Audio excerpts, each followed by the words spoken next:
Hello friends, नमस्कार। स्वागत है आपका हमारे यूट्यूब चैनल अभिप्रेरणा नर्सिंग क्लासेज में।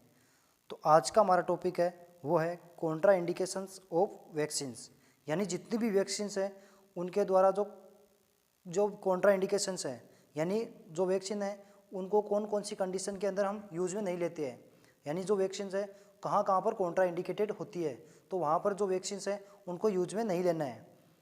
तो इसके बारे में आज हम डिस्कस करेंगे। तो आज का हमारा टॉपिक है कॉन्ट्रा इंडिकेशंस ऑफ वैक्सीन्स, यानी जो वैक्सीन्स हैं उनको हमें कहाँ कहाँ पर यूज में नहीं लेना है, या कौन कौन सी कंडीशंस के अंदर जो वैक्सीन्स हैं उनको वहाँ पर यूज में नहीं लेना है। तो इसके अंदर फर्स्ट है इन प्रेगनेंसी, यानी जो प्रेगनेंसी है उसके अंदर कौन कौन सी वैक्सीन को यूज में नहीं लेना है। All live vaccines are contraindicated in pregnancy, यानी जितनी भी लाइव वैक्सीन्स हैं वो प्रेगनेंसी के अंदर कॉन्ट्रा इंडिकेटेड होती है, एक्सेप्ट येलो फीवर को छोड़कर, यानी येलो फीवर को छोड़कर और जितनी भी लाइव वैक्सीन है वो प्रेगनेंसी के अंदर कॉन्ट्रा इंडिकेटेड होती है। यानी प्रेगनेंसी के अंदर येलो फीवर को छोड़कर और जितनी भी लाइव वैक्सीन है उनको यूज में नहीं लेना है। तो प्रेगनेंसी के अंदर जो ऑल लाइव वैक्सीन है वो कॉन्ट्रा इंडिकेटेड होती है येलो फीवर को छोड़कर। जो येलो फीवर है उसको यूज में ले सकते हैं। नेक्स्ट है इन HIV, यानी जो HIV है उसके अंदर हम कौन सी वैक्सीन है जिनको यूज में नहीं लेते हैं। In symptomatic HIV all live vaccine are contraindicated, यानी जिस मान लो कोई पर्सन है उनके अंदर जो HIV के सिम्टम प्रेजेंट है तो उस कंडीशन में जितनी भी लाइव वैक्सीन हैं वो कॉन्ट्रा इंडिकेटेड होती है। यानी जो वो कोई भी पेशेंट है उसके अंदर अगर HIV के सिम्टम प्रेजेंट होते हैं तो उस कंडीशंस में हम उसको जितनी भी जो लाइव वैक्सीन हैं उनको यूज में नहीं लेने देते हैं। यानी जो सिम्टोमेटिक HIV है उसमें ऑल लाइव वैक्सीन है वो कॉन्ट्रा इंडिकेटेड होती है, but it given BCG and yellow fever. Only उस पेशेंट को BCG और येलो फीवर है, ये दो वैक्सीन ही दे हैं। तो जो सिम्टोमेटिक HIV है उस कंडीशंस में जो लाइव वैक्सीन है वो कॉन्ट्रा इंडिकेटेड होती है ओनली BCG और येलो फीवर के अलावा। In asymptomatic HIV not contraindicated of all live vaccine, और अगर किसी पेशेंट के अंदर HIV के सिम्टम प्रेजेंट नहीं हो तो उस कंडीशन में जो पर्सन है उसको जितनी भी जो लाइव वैक्सीन हैं वो यूज में लेने देते हैं। तो जो एसिम्टोमेटिक HIV है उसमें जो लाइव वैक्सीन है वो कॉन्ट्रा इंडिकेटेड नहीं होती है और जो पेशेंट है उसको लाइव वैक्सीन यूज में लेने देते हैं।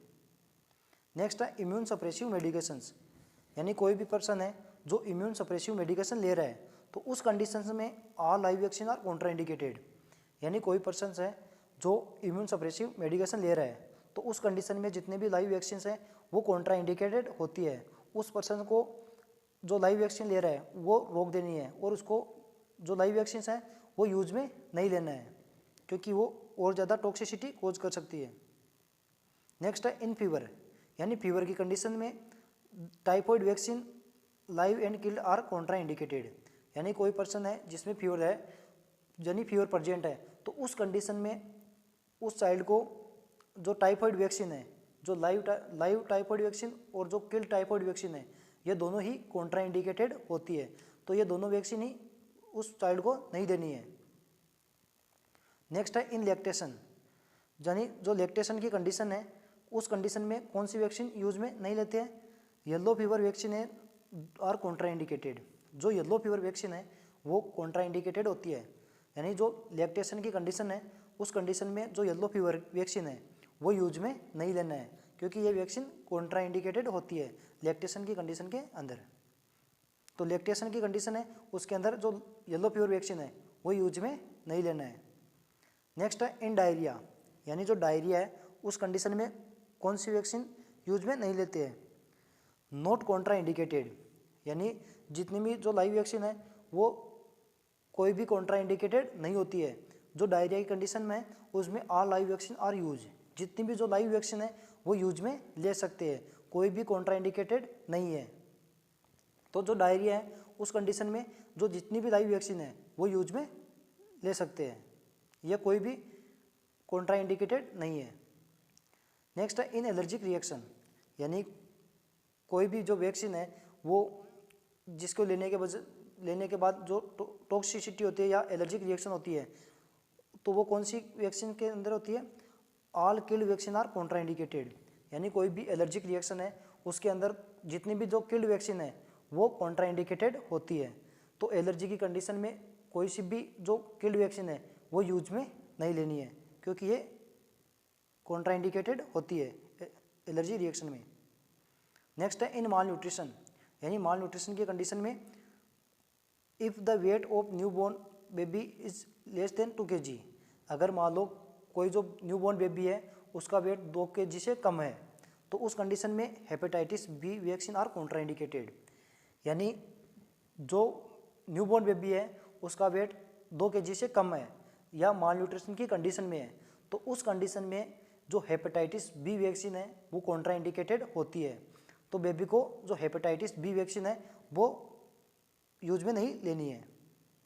नेक्स्ट है इन एपिलेप्सी या न्यूरोलॉजिकल कॉम्प्लिकेशन, यानी इन एपिलेप्सी यानी सीजर की कंडीशन या न्यूरोलॉजिकल कॉम्प्लिकेशन है, उस कंडीशन में पर्ट्यूसिस वैक्सीन आर कॉन्ट्राइंडिकेटेड। जो एपिलेप्सी या न्यूरोलॉजिकल कॉम्प्लिकेशन है उस कंडीशन में पर्ट्यूसिस वैक्सीन आर कॉन्ट्राइंडिकेटेड। जो पर्ट्यूसिस वैक्सीन है वो यूज में नहीं लेनी है, क्योंकि ये कॉन्ट्राइंडिकेटेड होती है एपिलेप्सी या न्यूरोलॉजिकल कॉम्प्लिकेशन की कंडीशन में। If the age more than 6 year pertussis is never given, अगर किसी चाइल्ड की एज 6 साल से ज़्यादा हो जाए तो उसके बाद में जो पर्ट्यूसिस वैक्सीन है वो कभी नहीं देनी है। तो जो पर्ट्यूसिस वैक्सीन है वो एपिलेप्सी और न्यूरोलॉजिकल कॉम्प्लिकेशन है उस कंडीशन में कॉन्ट्राइंडिकेटेड होती है। नेक्स्ट है इन एग एलर्जी, जिलेटिन एलर्जी और न्यूमाइसिन एलर्जी, यानी कोई चाइल्ड है उसमें जो एग की एलर्जी होती है या जिलेटिन की वजह से एलर्जी होती है या न्यूमाइसिन की वजह से एलर्जी होती है, तो उस कंडीशन में चाइल्ड को MMR, मीजल्स मम rubella, measles IPV, inactivated polio vaccine are contraindicated.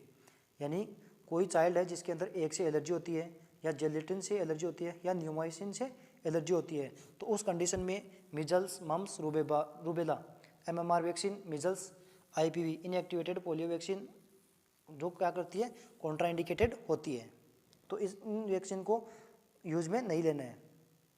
तो ये थे आज का हमारा टॉपिक कॉन्ट्राइंडिकेशन ऑफ वैक्सीन, यानी जितनी भी वैक्सीन थी उनके जो कॉन्ट्राइंडिकेशन है वो कौन कौन सी वैक्सीन में यूज में नहीं लेना है वो हमने डिस्कस कर लिया है।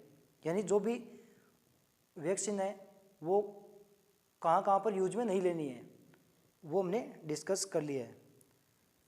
अगर अभी तक आपने हमारे YouTube चैनल को सब्सक्राइब नहीं किया है तो चैनल को सब्सक्राइब करें और ज़्यादा से ज़्यादा शेयर करें।